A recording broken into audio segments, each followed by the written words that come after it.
and welcome to another edition of the One Kindred, One Business Initiative series, brought to you by the Office of the Chief Economic Advisor to the Imo State Government, under the leadership of distinguished Senator Hope Uzodimma. My name is Kenneth Amechi. I'm a professor of business and sustainable development at the University of Edinburgh in the UK.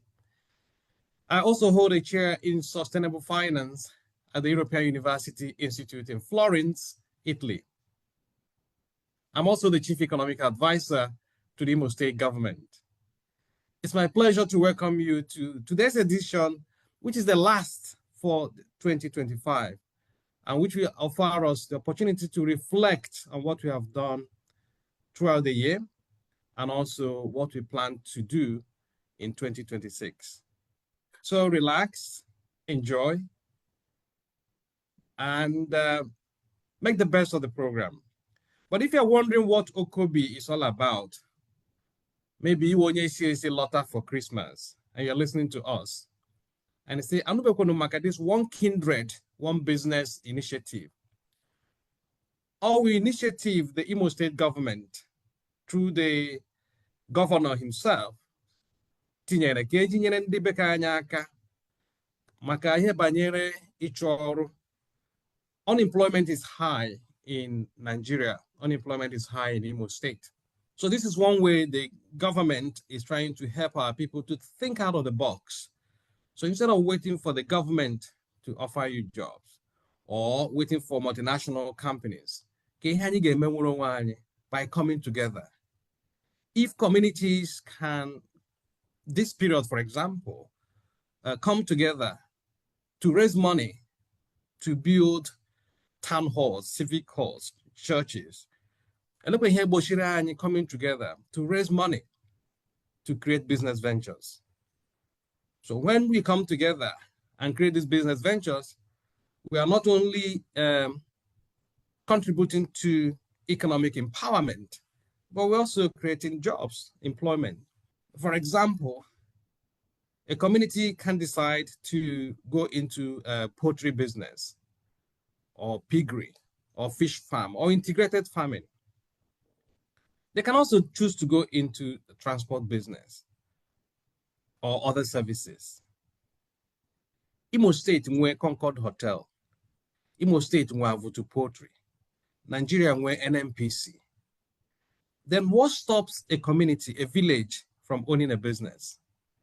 Absolutely nothing. So the movement, the OKOBI movement, is to take us back to the point where we can say every community, every village can have a cottage industry. And that way we can create our own jobs, create economic empowerment, and make the economy work for all.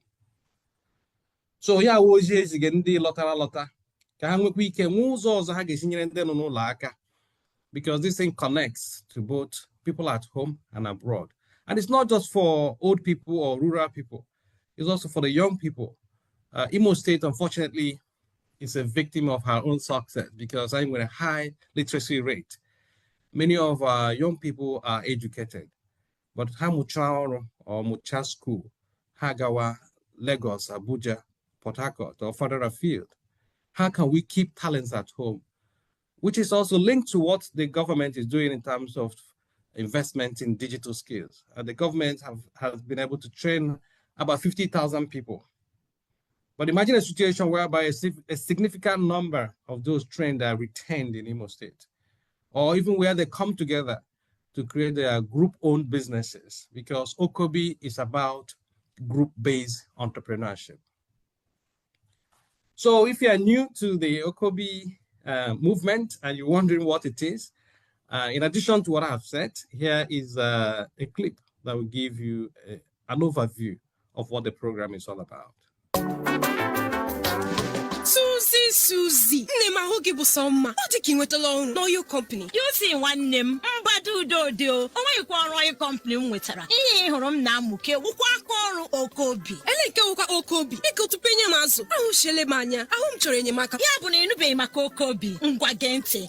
OKOBI atụmatụ ọma gọọmenti hiwere iji kpochapụ ụbịam na-akpụ ndị mmadụ isi aghara aghara. OKOBI ga-ekewapụta ohere ọrụ maka gị o maka ọha obodo gị niile. Naanị legharịa anya gburugburu gị chepụta nnọọ ihe ọbụla gị na ụmụnne na ụmụnna gị ndị enyi maọbụ ndị obodo gị nwere ike ịgbakọta aka mepụta ya mma dịka ịzụ ọkụkọ, azụ, oke bekee, ịkọ painapụl, ịsụ mmanụ nkwụ maọbụ mmanụ aṅụ na ọtụtụ ihe ndị ọzọ dị iche iche. Unu hazicha usoro eji eme ya ka ọ bụrụ ihe ga-amịpụta ego. Unu agbapụzie ya ọsọ gaa kpọtụrụ onye ji ọkwa Chief Economic Adviser n'ọchịchị steeti Imo. Ọ ga-agbazi unu olu nye unu ntụziaka hazie ụkpụrụ a ga-eji mee ya ka ọ kwụsị ike ma mịta ezi mkpụrụ. Ọ ga-enyekwa aka n'ikewapụta ohere ọrụ nye ndị na-achọ ọrụ n'obodo. Biko onye m akara ekwentị ha ka m kpọọ ahụ ozugbo. Ngwa were ihe jedata ya 07013512035 07013512035 maọbụ 09114360076 09114360076. Ịkpọrọ ha ị ga-enweta ọsịsa maka ihe niile gbasara OKOBI. OKOBI wa atụmatụ bụ ịgba Shared Prosperity Government nke Distinguished Senator Hope Uzodimma. OKOBI ụmụnna wike ọwụ ha agha. Okay, welcome back. Honorable Commission, Professor Jude Nzako will join us as soon as he can. He's a regular feature here and a co-moderator. So whenever he comes on board, he'll be able to say hello to the audience as usual, and we take it from there. So, but some of the things we have done this 2025, one of them was our grant competition, where we brought a couple of OKOBI businesses. Maybe so far in Imo State, when almost 500 OKOBI businesses, group-owned businesses. So this would include cooperatives and those that are also limited by limited companies.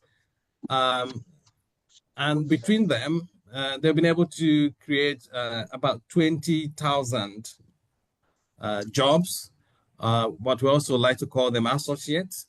So that's how big the movement is. And so far also, we've been able to encourage, or we are working with 120 communities in Imo State to create their own businesses from ideas level up to becoming bankable projects. But the one I want us to spend some time on now is the grant competition, which just finished, and the results came out this week. So I want to invite Adeze Ashaheme from the Office of the Chief Economic Advisor, who is a coordinator of the program, to tell us more about it, how it happened, how it unfolded, and where we are today. So Adeze, do you want to say hello to the audience and debrief us on what has happened? Okay. Hello, listeners. Ndewono.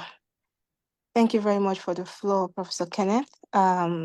It's a pleasure to be here and to talk about the grants that we give out to OKOBI businesses. So mid-year, we launched the grants to help OKOBI businesses thrive and also enable them, for people that have started something, to give them a tap at the back.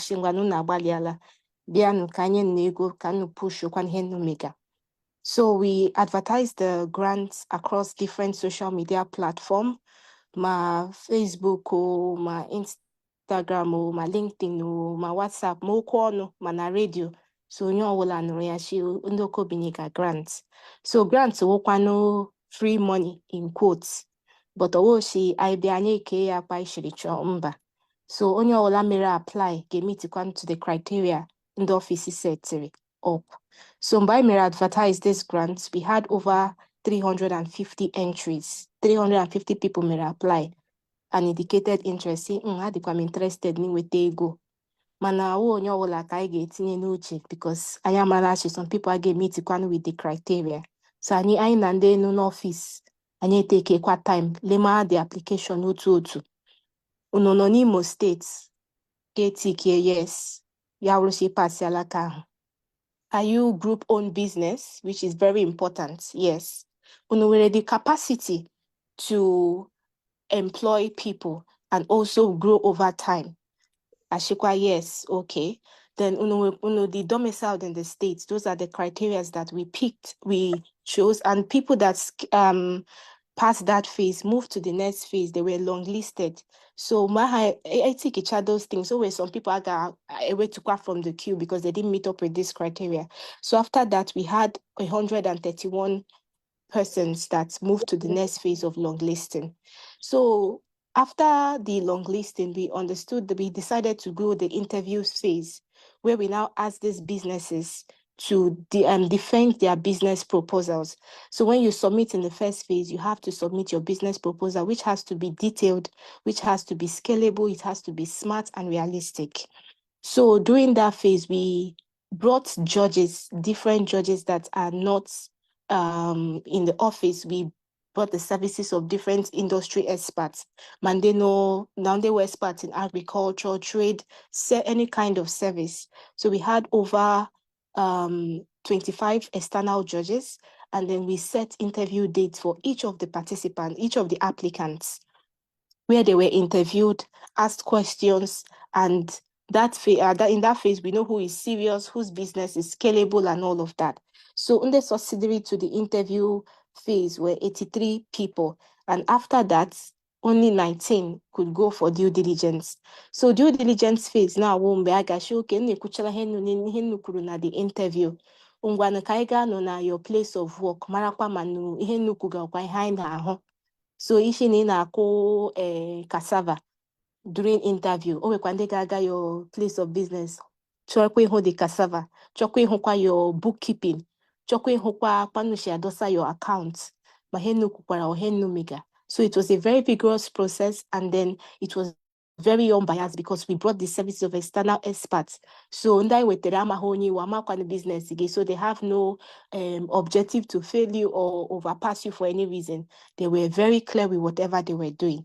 So the due diligence process happened, and we brought the service of about 5 people who went to different businesses across the different zones in Owerri, what they are doing, and they brought back their reports.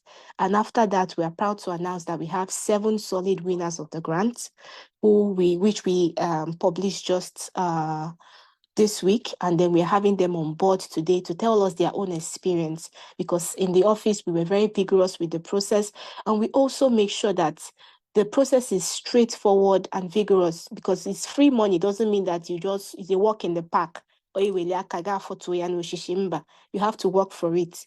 And then we make sure that only on passing our grants, there is no loan that you can't scale across to. Like a way loan no gap me for apply and win, because we would drill them to make sure that yes, when you get the money, imagine that, oh, I deserve it. And for the other 300 and over 300 something people that applied, please, there are more grants coming. And then the fact that you were dropped off at one stage does not mean that you are a loser. No, we learn and we develop every day. That's why in the office, if you want to know why you didn't scale, come to me, come to anyone who will explain to you. So the reason I name it, so mata ebi lakiga, and then you adjust to that. And then so far we've had more businesses registered. We've had people understand what they need to do. Many of them came back to know that yes, they have to be more inclusive with their partners, and also improve on their bookkeeping and record keeping, and also set up bank accounts and to be accountable. So congratulations. And for those that didn't win, you are not losers. So try again next time, like they say. Thank you very much, Professor Kenneth. Thank you, Adeze, for being very detailed. But it just also to mention, the first time we are doing the yes. competition. I think there was also one earlier in the year. Yeah. Yeah. So do you want to talk briefly about that one, not in terms of the process, but again, the sort of things we promised and delivered? Yeah.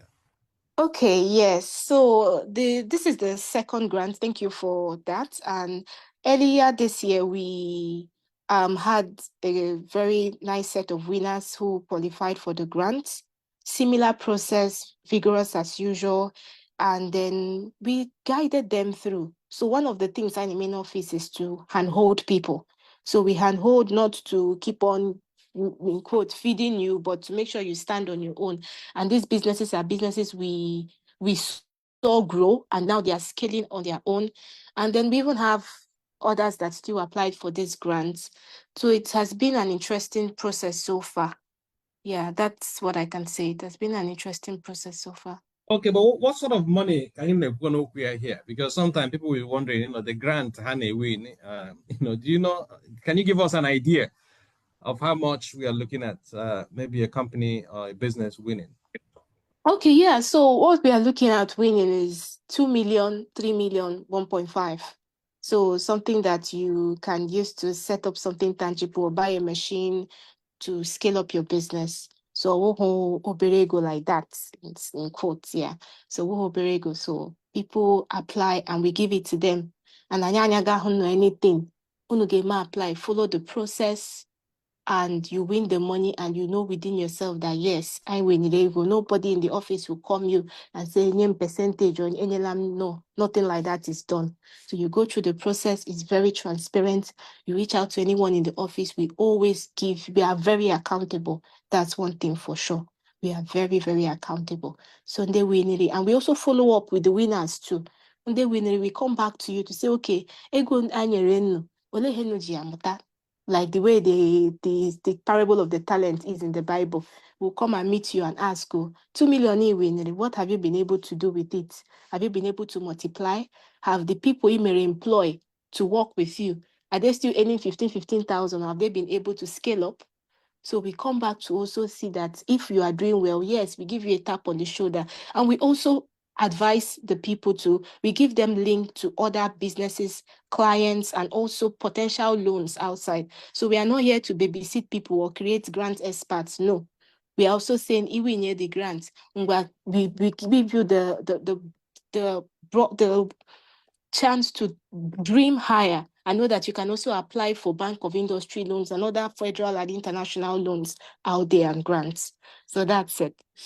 Okay, thank you very much. But before I go over to the winners, starting from the BIMCA, Hey. I'm talking because some were companies in the support the initiative. So, the government, because here government some private organizations they require now where as and in their own wisdom, and now support government by supporting or sponsoring some of these grants. Communicate what some of the organizations that have been able to identify with the movement so far.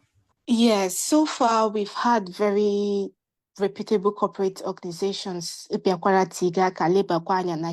Mega, because one of the agenda OKOBI Trigger is to make sure that businesses are organized.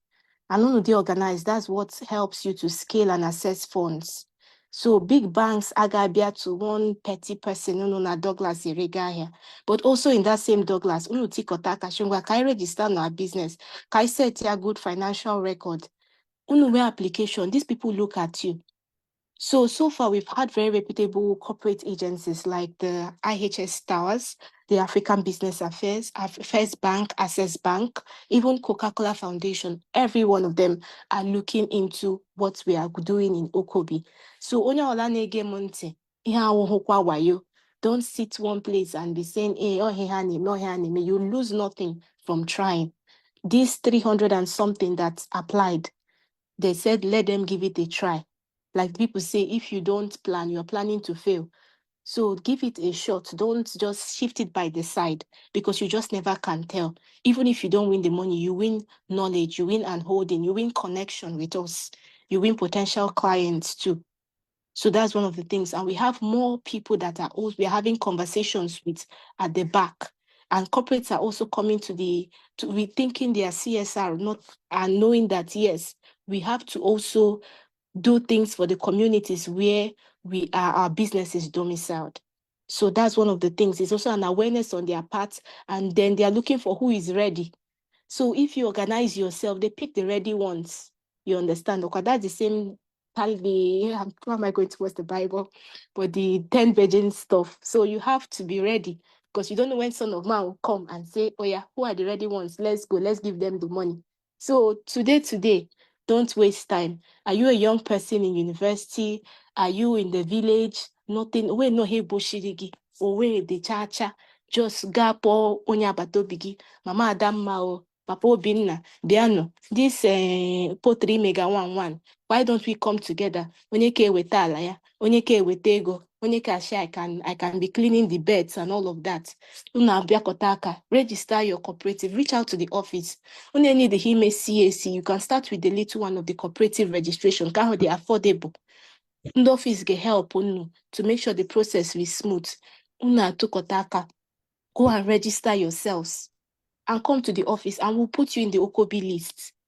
Then they look out for the grants because more grants are coming. More companies are waking up to know that this is a way you impact in a community and it's truly impactful because these businesses will scale, unemployment will reduce. You are a young person in school, you have skills. Don't sit alone. There are a lot of skills that will die if it's only with you because you'll be struggling. Hey, I'm looking for funder. You keep writing books with your ideas, but nothing to show. But you can reach out to your friends, you can reach out to people. You must not be an island. So rather than having 100% of nothing, rather have 5% of something. And that links to coming together. What can you bring to the table? And at the end of the day, it leads to longevity. These businesses will never die off. Ogara, 5 or 6 set your business up. That doesn't mean the 4 will scatter. Somebody else will continue it. So let's move away from sole proprietorship or trying to be a unicorn in the economy and see how we can join hands together and address our own common issue, which is unemployment, which leads to poverty and a lot of problems. So thank you very much. Thank you, Adeze, and thank you also for the great job you've done coordinating the grants, the 2 grants competitions we have run so far. So let me move to Ijoma Wachuku. Ijoma, do you want to say hello to our audience and we take it from there? Yeah, good day, audience, and Merry Christmas to all of us. Well, iso na ndị winning this grand competition. I think you win it twice now. Your company so na ndị winning Kembo, but a different company, right? Do you want to tell us your experience of going through the grant application? Yeah, let me first of all thank OKOBI, because the Chief Economic Advisor from Imo State Government, Odehezi.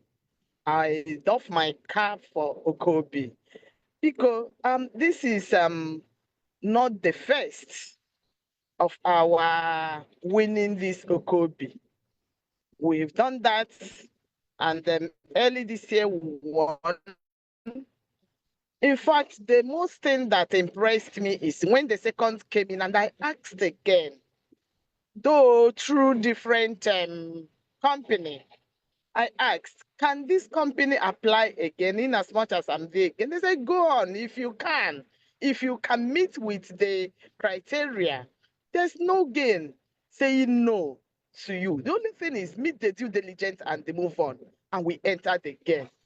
It has never been easy with us because OKOBI moved in with due diligence, though very transparent. I want to say thank you to OKOBI. Our company is one of the winners this time around, making it the second time. Other one easy. It's okay. Well, thank God. Thank you, OKOBI. Okay, let me hear company gị man. When you come out from them mother because I got see company winning here. What do you do? Yes, the name of the company is Binka company. I am the president. Binka is known for agro processing company. It deals on cassava and its value chain. Specifically, here company fufu. We process cassava into fufu, and we had what it takes to give you the best fufu you can take. In fact, our fufu is also ready for exports. We specialized on that. So that is exactly what the company do. And we are not company of several tentacles. Whatever we are doing, we concentrate and make sure we make the best out of it. So we are into cassava value chain. We process and the market, specifically fufu. Thank you very much, sir. Thank you. My company and yeah, so ndị na-ege ntị na eleghị nwere ike ịgwa ha chọsịkwa anya olu unu dị gịsị ndị a na-egekwa ntị banyere ihe anyị na-eme n'OKOBI ele ojii nwere iji ha. It's okay. Na company. Thank God the ihe mara OKOBI a business of one person. And that is one of the criterias, one of the things that make you to move in and register in OKOBI business. It's not a business of one person. Binka Enterprises is a business of four people coming together, bringing like minds together. Na ka ime ni ha, I may you talk, I walk. Onye case and onye case and we moved in. The 4 people that formed it are there. Then when we moved in, we have to employ additional 6 people, 6 workers that actually are even presently working for us. So that is one of the criteria of moving into OKOBI businesses or OKOBI grants. It must not be sole proprietorship. We are 4, and when we get there, we employ additional people, and are ready now. We are also ready to employ more because OKOBI has given us the leeway. OKOBI has given us the assurance. They have backed us firmly, and because of what they saw on ground, our efforts so far. So they are now is an assurance that we can do more, employ more people, create more employment to the youths of where we are. It is a company that is sited at Uguta local government area. Thank you, sir. Okay, let me know you nwere iji ndị ọzọ. Some people might be sitting on the fence na ihe ndị gọọmenti mega anya makwa ebe ha gaje with it. So na-echekwanụ na enwere ihe ọzọ aka gwara ya. So what would you tell them based on your interaction and experience of the movement? Biko ọhaneze na-ege m ntị. O nwere ndị na-ekwu oyibo ha shi seeing is believing. Ọ kakwara gị ma na ị nụrụ believe o bazie n'ime ya gaa hụ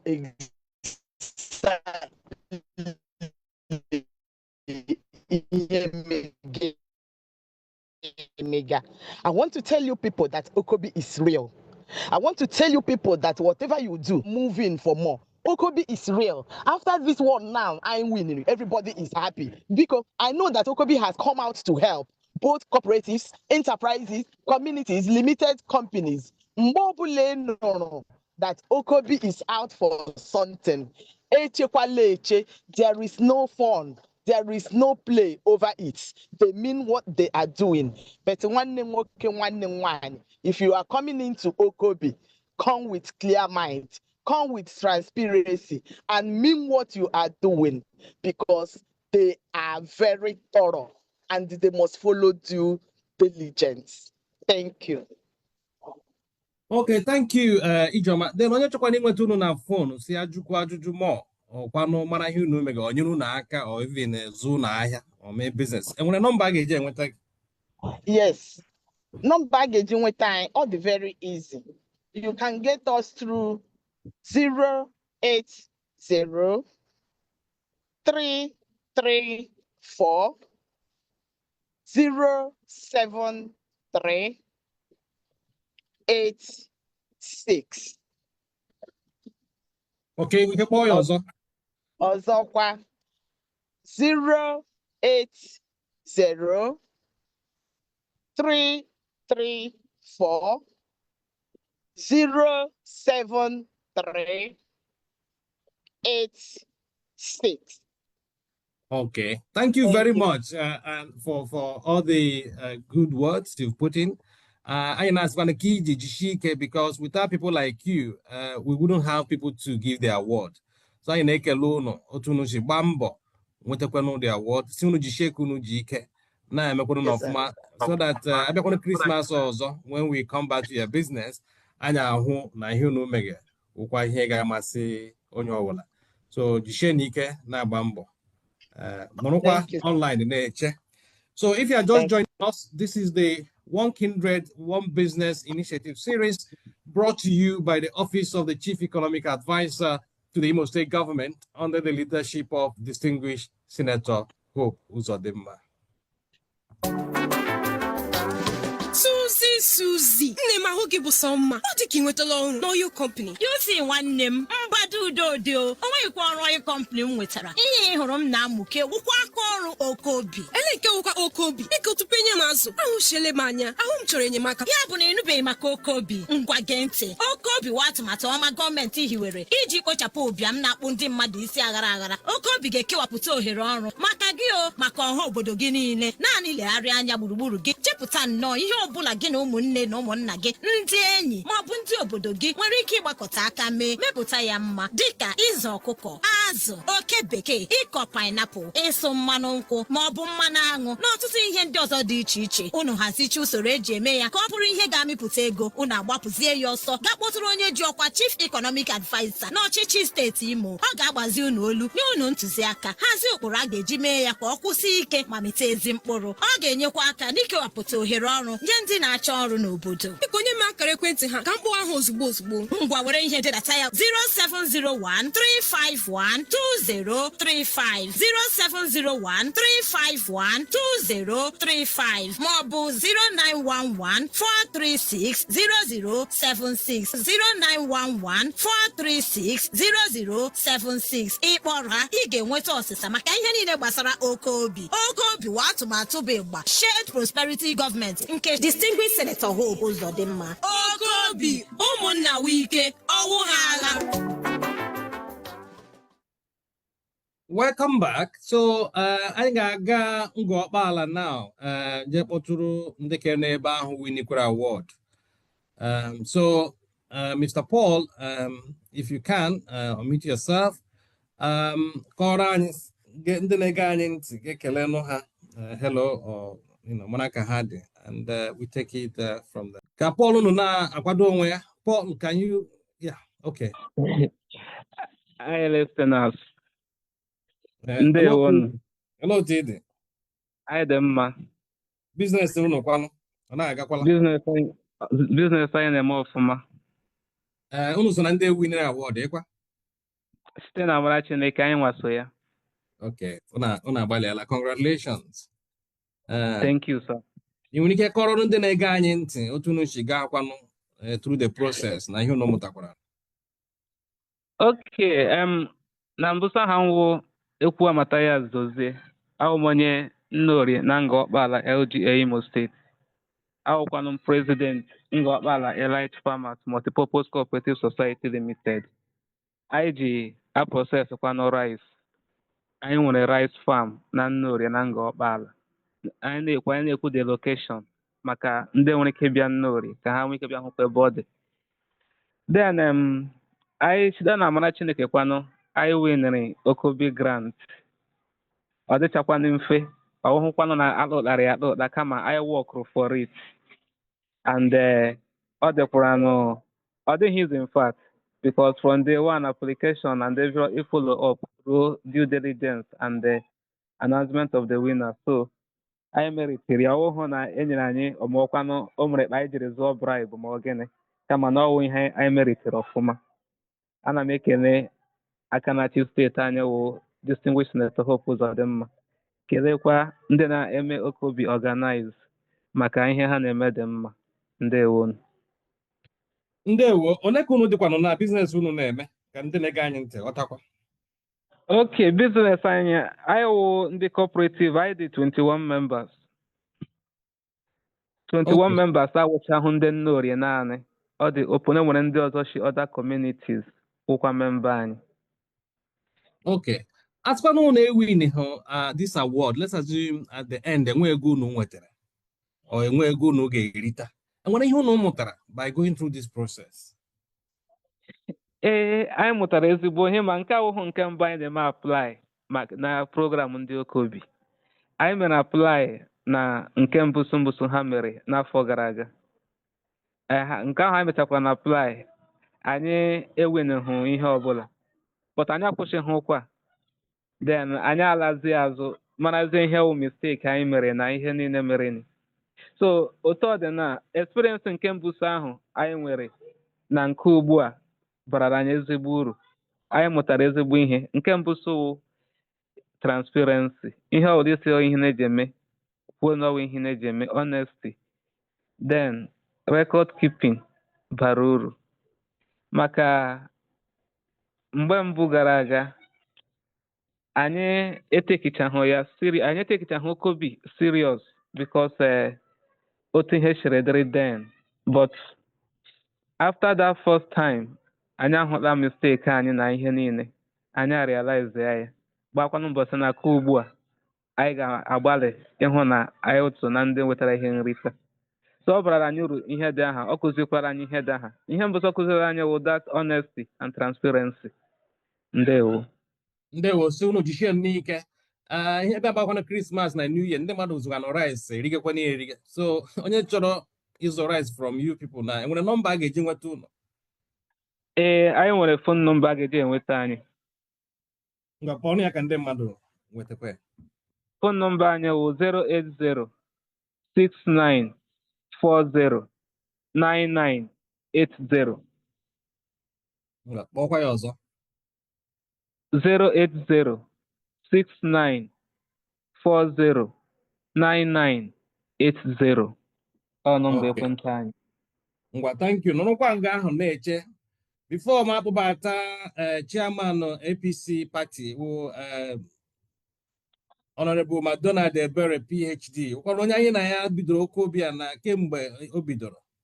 He has been a great friend of the OKOBI movement and supporter. But before ya bata, anyị nabata Engineer Nathan, ọkwa so na ndị winning. Ọkwakwa anyị one or two things ha mụtara na ihe anyị mere before we bring in Dr. McDonald Ebere. Engineer Nathan, ịnọ ya? Yes. Ngwa kelekwe ndị na-ege anyị ntị. Anyị gbapụ ya ọsọ. Ndewo na ọha na-eze na-ege anyị ntị. Ọmụma Engineer Nathan Nwokoji. Ana m ekele ndị OKOBI.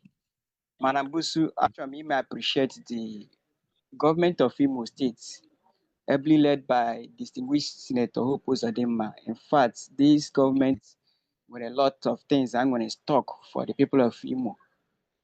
OKOBI may know about this grant at the gate-owned Badiwe University, Margaret, to unveil the one program, the university branch of OKOBI.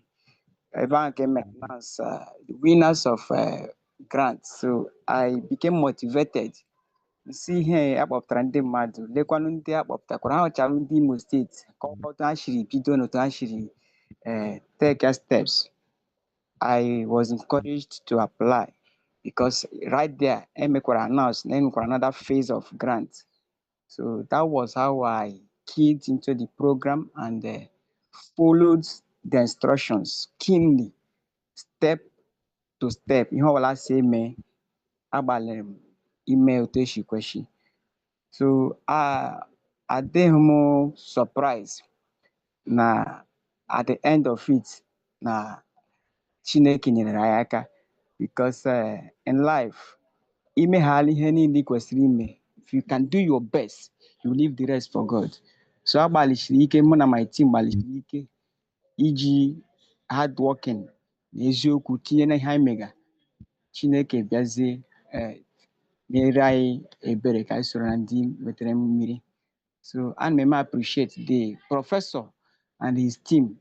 In fact, if I may say, the caliber of men and women who make up the OKOBI team are such people that I was in way Mga government have more of such programs can moderate how men of integrity, people of integrity in your midst, and the one who should conduct here OKOBI this grant from day one to this stage. A shame no well any program Imo State they as organized and as straightforward as this. So I must appreciate Prof and his team. And may ekele the state government. You go after this atmat, kinyere ndị Imo State aka. And ekpere anyị kwara Chineke ga na-enyekwa ha amamihe ịdị na-agakwa n'ihu with more other programs. Thank you. Ndewo, engineer, for the kind words. We are here to serve the people, and we are happy you are happy. Nwere ike ndị na-ege anyị ntị, nwere kwa ha the business ị na-eme, because docha anya ihe unu na-eme and olu unu dịkwa. Okay, business anyị na-eme. One, I know into the major business I name cassava farming. We are from Ohajebema, and like you know, our place is very fertile. So we formed this group and decided to go into cassava farming. Where the comparative advantage in Meputahe na because all the very fertile. From there, I actually move over to another area of business, transportation. From the need of the people around the environment, I heard the need in establish transportation in the marine sector. Ebeka Mmiri, water body, the Rashi River, joining to Guta Lake. So a lot of people now I got through the water on daily basis, doing their businesses, doing their farming and a lot of activities. So most times, anyway, bridges, anyway, challenges in the use of the water access. So I decided to go into marine transportation. So our two major business anyway with cassava farming and marine transportation, and we are seeing a lot of benefits in this business. Okay, ole kuno dịkwa. Okay, I the model 10 persons can the mega business. Okay, great. So ndị tụkwana inweta unu na phone kwara inye unu na aka we support ihe unu mege. Nwere nọmba ga-eji nweta unu? Yes. Okay. Onye ọbụla chọrọ inweta anyị ma ọ jụta ya ajụjụ gbasara ihe anyị na-eme nwere ike ịkpọtụrụ anyị site na nọmba bụ 08064522899. Ka m kpọọ ya ọzọ 08064522899. Either call or WhatsApp message, any of them, I can tell you. Ngwara engineer, thank you very much, and still stay with us. Business unu okay tụrụ anyị n'anya mgbe anyị nwere ihe unu mege, and also otu isi bido because ihe announcement ị nọ n'ụlọ church ebe a na-enwere ihe dịka OKOBI. Iwe graduate, enweghị ọrụ, and you decided to mobilize other people ka gị na ha bido business. And today, ịhụ n'ebe unu nọ, so unu jishi ike. Maybe in the near future, I got a business unu gabiga. But any enyemaka ọhụrụ unu chọrọ, unu nwere ike na-akpọtụrụ anyị ka anyị na-amara ka anyị ga-esi akwado unu. So, but nọkwa ebe nọ jishi ike, ka mkpụbatazie Honorable McDonald Ebere, PhD, party chairman Imo State in the APC. Omanasi mege ebe awụ party politics, but he has been very instrumental to help this OKOBI movement become as inclusive as possible. So, Honorable Ndewo. Professor Ken, Ndewo. Mama noga helpuga. Noga. Hello, Jide. Okay, I remember because on the Denegenti and McDonald Ebere. I was the Imo State APC chairman. I was Federal Board chairman, College of Fisheries and Marine Technology, Nana Lagos. There were going to be no longer Chineke. I was the catechist of the Government House Chapel. Prof, because ekelela ga the team gi. Mana before me ekele maga agmachi ụzọ kelee gọvanọ anyị aka na-achị Imo State who distinguished Senator Hope Uzodimma onye wetara this OKOBI initiative under your portfolio as the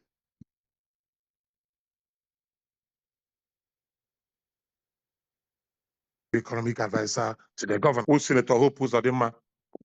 Atụmatụ onwe ha ara gbasara OKOBI ọwa atụmatụ mara mma nyere ha.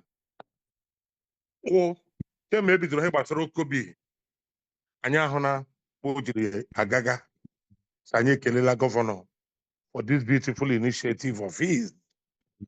Ịgwa m ejikwa otu aka kelee gị onwe gị Prọfesọ Kenneth Amaechi, onye drive this initiative. Kelekwa my sister, a wonderful staff you have here in your office in Imo State, Jovita Agwu. Is a wonderful person. Jovita tours around the whole state. Na emehe gbasara OKOBI, ekelekwala m ya. Kele Adaeze Ashaheme, nkwa one of your staff, nọ na ebe ofesi, nkwewa ha na coordinate. Ịhụrụ otu o siri kwuo okwu kọwaa ihe gbasara OKOBI na ha afa OKOBI afọ. Ekelekwara m ya.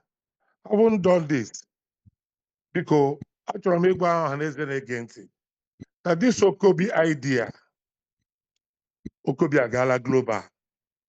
Maka ndị na-eche na OKOBI bụ ihe mega naanị around here, mba, ọ gaala global, ọ gaala national, ọ nọkwa na subnational at the different places anyị nọ na-eme ihe gbasara OKOBI. Mana iwelata ya n'ụlọ Imo steeti ebe anyị nọ, this OKOBI initiative is real. Debe anyị, ọ dị real, ọ dị practical. Ọ wee ejighị ya gaa ahụ ya agaje. Ọ dị superlative, ọ dị very competitive. In fact, the idea is classic, ọ dị imperial. You can't beat it. Maybe to OKOBI, yeah, me ogaga. Prof, I continue. Ndị anyị ehi ya aja n'okwu. Gọvanọ anyị onye we this initiative. Anyị niile kpatara a ga-eji mee ya the roadmap and the plan. Prof was a prof all fine tune where anyị move run on with it today.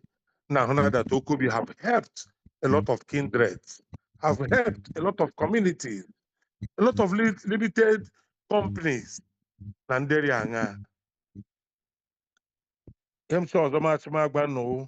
Let our people key in this OKOBI. Many key in many communities. Even over a zone. Apahumishi, but I'm sure more than 40, 50 communities are key in. Gabian or Luzon, Akaho 8, Gabi or Kigwe, about 30 something. And many during this beginning of this December and within this festive period, man, they kept on our phone, sharp or prof, and they kept on our office.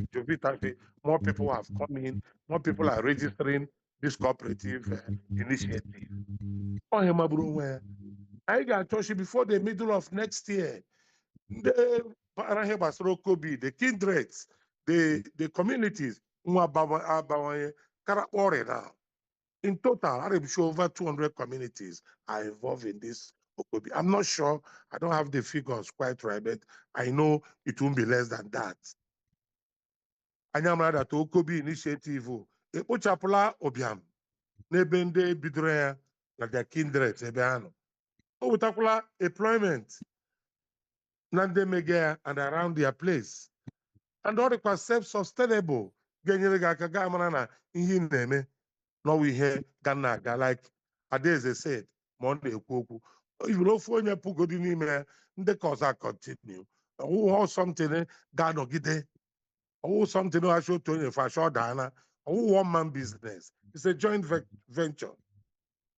Also, I'm about the politicians. The politicians, okay, ruler. Most of you rely on some of their constituencies, your communities, your constituencies. Une bidoro ha nyere ha aka ebido ihe gbasara OKOBI ama nke ahụ ọfụma ka a na-arịọ unu aso oji isi pati unu jisi ike ndị nọ na Senate, ndị nọ na House of Reps, ndị nọ na House of Assembly, ndị local government chairmen, ndị USAs, commissioners, nyere nụ ndị bụ n'aka, nyere nụ ndị bụ ụyọ n'aka, nwa ojisi ike ndị kindred ndị ga-eme ihe individuals ga-abịa together ọ bụ cooperative na-enye aka nyere ha aka nga ha nwere ike ha na-eme ihe gbasara OKOBI because OKOBI rị mma ndị ya eriala ihe gbasara ya a na-ahụra ndị bịara gba aka ebe na ha so ndị winri nri here with the sample size the majority of the people winri ọwụwụ niile nwere opportunity to speak here will just from the one or two places ha siri were ndị ebe niile unu not the real ndị politicians make OKOBI your friend today OKOBI your friend otu isi nwee enyi mere OKOBI enyi gị help your kindred help your community with this initiative ihe na ọwụ ihe magburu onwe ya finally ana m agwa ndị Imo site ha kelewa gọvanọ anyị maka ụdịrị atụmatụ a kelee nwa afọ anyị Uken ọ gbalịala heri aha naanị OKOBI a o meela a lot of things enweela new shape in terms of the way we think in our business clean ana m ekele ndị Imo ndị na-ewepụta ohere ha na-ege ihe gbasara OKOBI OKOBI a dị real ọwụhụ wayo enwe wayo nọ n'ime ya prof nọ n'isi na drive ya gọvanọ anyị nọ n'isi ya na ndị anyị nọkwa n'akụkụ na-akwado OKOBI enweghị just bịa enyere ahụ gị nọmba ị ga-eji nweta nwụ bịa gwa anyị ihe ị chọrọ bịa gwa prof bịa gwa ndị otu enwe agbazie ị ga-esi mee ya dị mma na Amen, amen, amen, amen. Thank you very much, Chairman, maka okwu ndụmọdụ a. Ma before anyị ahafụ gị ga mere ihe ọzọ, amarasị nwere busy schedule. Enwere some people na-ege ntị ha na-asị ihe ọwụ ihe APC ihe ọwụ ihe megere Hope Uzodimma ọkwa na anyị tiga aka na ihe a ahụhụ Hope ka anyị kwadoghị ma eleghị nwere ike ịgwa ndị ri ụta ha chege echiche ọkwa ndị ga na-echesi gọvanọ ga ha afụ ya afụ ọkwa na eleghị ga-eme OKOBI. ị nwere any ideas or any suggestions for them before we let you go? Nke mbụ OKOBI ahụ ihe APC OKOBI ihe mmadụ niile or set of a group of persons you only always told he belong to OKOBI unu enwe business nke unu OKOBI a na-agbaziri unu otu unu si eme ya ọ nweghị ihe APC ọ nweghị ihe party ọ dịghị political enweghị politics in ya. The main goal of OKOBI is to reduce unemployment, is to reduce poverty, is to create sustainable businesses for our people. Onwe ihe gbasara ihe party iwe onye PDP o iwe onye Accord o iwe onye Labour Party iwe onye họsọrọ gị wụrụ ya bụ ndị regista bụ ihe niile enweghị ihe gbasara politics n'ime ya ka ahụ ofu. Nke abụọ na Gọvanọ Hope pụọ na OKOBI ga-anwụ enweghị dị otu ahụ. Ihe dị Gọvanọ Hope na-eme Imo steeti dị sustainable and unu watch and mobile make speech ọ sịrị ha chọrọ ilive a legacy of sustainability before ya na-apụ. So OKOBI wu si n'aka fere n'aka even the new government ga-abata after ọchịchara 2 years ya fọrọ afọ onwe ha dị ka OKOBI ga-anwụ because ya wụ business ndị mmadụ jiri aka bidoro onwe ha. It has nothing to do with ọwụ government sponsorship like here prof na-eme asịrị nwere ndị nwere ihe nrita all grants. It's not like enwere ebe echiri wọta ego bịa were na-enye ndị mmadụ were rutinye na business enweghị dị otu ahụ. Before gị nweta ya you compete for it you bid for it gị taa ahụhụ n'ime the rigorous process. So ihe wụ ndị mmadụ ihe ji aka mere onwe ha OKOBI ọ ga na-anọgide whether government is there or government is not there OKOBI will continue to thrive. Thank you, Prof. Kelela m unu kelee ọhaneze na-ege ntị ebe ọnwụ nchịkọta OKOBI for this year biko ọ ga-arịla nụ mma. Ana m ekpe ekpere ka Chineke gọzie onye ọbụla tinyere aka n'ihe gbasara OKOBI a ya ga ma ndị na-eme sponsọ ma ndị kpọtara ndị mmadụ ma ndị zisara ozi ya ma ndị na-arụ prof ọrụ ma prof n'onwe ya ma gọvanọ anyị ma mụ onwe mkpa asị m na Chineke ga-agọzi unu niile ma ọhaneze na-ege ntị ma ndị redio na-enye anyị this minutes ka iji kwura ndị mmadụ okwu ma ndị Orient ma ndị Osisa biko ekelechara m the management all of you. Chineke ga-agọzi unu ọ ga-enye unu onyinye nke mmụọ nsọ ọ ga-enye unu amamihe ọ ga-enye unu nghọta ọ ga-enye unu alụ ọ ga-enye unu ike ọ ga-enye unu ọmụma ọ ga-enye unu obi dị nsọ na egwu nke Chineke. Ihe ndị a niile ka m chịkọtara ọnụ n'aha Jizọs Kraịst onye nwe anyị amen. Thank you, Chairman. Thank you very much. You have always been a good friend of the office and the program. Iso na ndị debekwana ihe anyị ebido anyị na-ekele gọvanọ n'onwe ya wetara dị atụmatụ mana ịmara na ihe nụ na ihe ọbụla ihe gọọmenti na-eme ọ ga-enidikwe ndị ga na-akwado ya anyị na-aga. So we thank you for the support. We thank the governor for providing the guidance and the fatherly care. OKOBI jurukwe na ebe o ruru taa. Na-ekelekwe ndị na-ege anyị ntị si ihe wụ afọ agwụla afọ ọhụrụ anyị ga-aba garịrị anyị mma. So na-emebata Jovita Agwụ na-echekwata ọfịs Chief Economic Advisor ka o nye anyị nọmba ahụ ndị chọrọ na-ege ntị chọrọ ikwu maka OKOBI ebe ke ha ele nọmba ha ga-eji nweta anyị before we wrap up. Hello, ndị Imo State. Hello, Tunumere. Merry Christmas to everybody and compliments of the season. Ekelela m unu otu unu shi na-enyere anyị aka na-asọpọtụ program OKOBI anyị. Ihe anyị chọrọ ikwu ugbu a wụ si mmadụ niile Chineke na-enyere anyị aka na this season, especially the OKOBI businesses. Mgbe chairman anyị pụtara bịa kwuo okwu, chairman ekelele m gị. Isi na anyị nwere about 200. Right now, the figure has really increased tremendously. I know almost 500 OKOBI businesses. That is how much the support you have given us over the years has yielded results.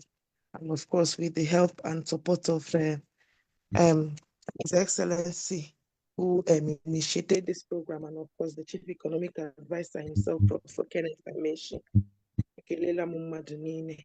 Na-agwakwa ndị Imo State ha OKOBI is real. Onye ọbụla na-abatabeghị n'OKOBI ha jishi ike bịa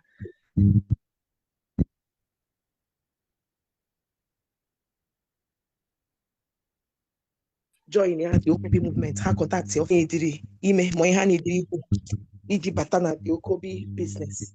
Anyị nwere phone number n'ọfịs unu ga-eji kpọọ unu chọrọ ịkpọtụrụ anyị n'ọfịs iji jụọ anyị ajụjụ ọbụla, especially ka anyị na-aba n'afọ ọhụrụ.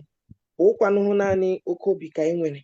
Anyị nwere OKOBI for communities, which is a new initiative where out of the 565 communities within the state, anyị chọrọ ka at least anyị bidoro with 120 of them. And even in the universities and the other tertiary institutions in Imo State, anyị nwekwara OKOBI Students Club. So OKOBI has diversified, and when other areas I may go OKOBI. So you will actually more about OKOBI, try in office, more about it. And in fact, maybe in the subsequent programs I be doing next year, we'll still talk more on all of these other programs. Or telephone number 0911-436-0076. Mono chori bani na phone 0911-436-0076. And then na WhatsApp 090-1158-9113. WhatsApp again for ndị nọ n'ụlọ ma ọkwa ndị nọ n'ala bekee ga-achọkwa ịkpọ anyị ka anyị nyere aka for their communities ma ọkwa their own kindred iji set ya up OKOBI on the WhatsApp 090-1158-9113. Ndewo, Prof. Ndewo. I mean, that leaves me the chance to again say Merry Christmas and Happy New Year to our audience. And I wish you all a happy 2026 whenever it comes. Then on office, Mrs. Jovita Agwụ, Adeze Nwaka, Adeze Shaheme, Uban Namani, Meke Luno, na-ekele ndị winini the OKOBI grant, ndị bịakwara taa, Ijeoma, Engineer Nathan, and Dozie. Ekele chairman that has been a very great friend to the office, Sir McDonald Ebere, PhD. I remain your host, Professor Kenneth Amechi, and see you next year. Susie, nne m ahụ gị bụ sọ mma. Ọ dị ka ị nwetala ọrụ n'oil company. You see nwanne m mgbado udo dị o. O nweghịkwa ọrụ oil company m nwetara. Ihe ị hụrụ m na-amụke ụkwụ aka ọrụ OKOBI. Ele nke wụkwa OKOBI. Biko tupu enye m azụ, ahụchiele m anya. Ahụ m chọrọ enyemaka. Ya bụ na ịnụbeghị maka OKOBI. Ngwa gee ntị. OKOBI wa atụmatụ ọma gọọmenti hiwere iji kpochapụ ụbịam na-akpụ ndị mmadụ isi aghara aghara. OKOBI ga-ekewapụta ohere ọrụ maka gị o, maka ọha obodo gị niile. Naanị legharịa anya gburugburu gị chepụta nnọọ ihe ọbụla gị na ụmụnne na ụmụnna gị, ndị enyi ma ọ bụ ndị obodo gị nwere ike ịgbakọta aka mee mepụta ya mma, dịka ịzụ ọkụkọ, azụ, oke bekee, ịkọ painapụl, ịsụ mmanụ nkwụ ma ọ bụ mmanụ aṅụ na ọtụtụ ihe ndị ọzọ dị iche iche. Unu hazicha usoro eji eme ya ka ọ bụrụ ihe ga-amịpụta ego. Unu agbapụzie ya ọsọ gaa kpọtụrụ onye ji ọkwa Chief Economic Advisor n'ọchịchị steeti Imo. Ọ ga-agbazi unu olu nye unu ntụziaka, hazie ụkpụrụ a ga-eji mee ya ka ọ kwụsị ike ma mịta ezi mkpụrụ. Ọ ga-enyekwa aka n'ikewapụta ohere ọrụ nye ndị na-achọ ọrụ n'obodo. Biko nye m akara ekwentị ha ka m kpọọ ahụ ozugbo. Ngwa were ihe dedata ya 07013512035 07013512035 ma ọ bụ 09114360076 09114360076. Ịkpọrọ ha ị ga-enweta ọsịsa maka ihe niile gbasara OKOBI. OKOBI wa atụmatụ bụ ịgba Shared Prosperity Government nke Distinguished Senator Hope Uzodimma. OKOBI ụmụnna wike ọwụ ha